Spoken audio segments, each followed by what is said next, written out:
Hi everyone, today's topic is zero conditional real facts and situations. Today we're going to talk about zero conditional. It's one of the easiest and the most useful grammar structure in English, and let's see how it works. Today's goal is to learn how to use zero conditional, and today will be more speaking practice with real examples. Warm up. Let's start with a question.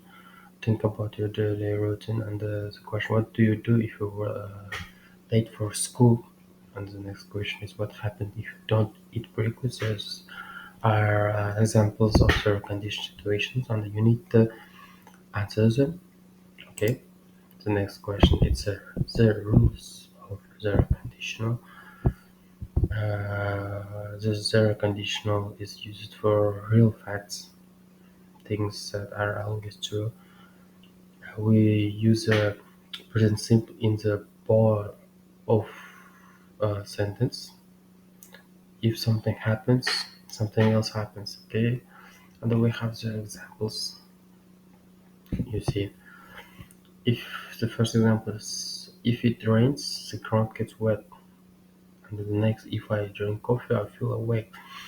We don't talk about the future or imagination here.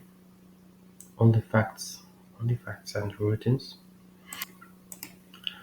The first exercise for you, it's a speaking practice.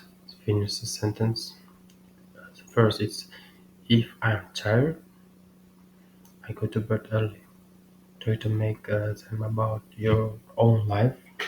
The next two questions. The next exercise, it's a speaking practice. It's a think and speak. These are real life examples. Answer them in full sentence using zero conditionals. I give you one example. The first question, what happens if you eat too much?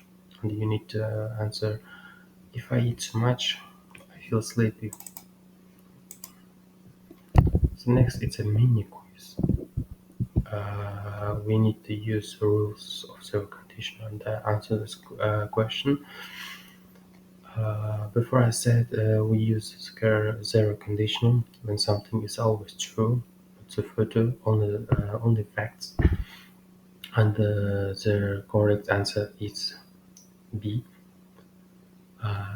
If I study, I pass. Okay. So next, it's a final home task. You need to make three zero conditional sentences about your life in your home. And I thank you for your attention. Uh, have a great day. Good job. Now you know how to use zero conditional and create your own sentence.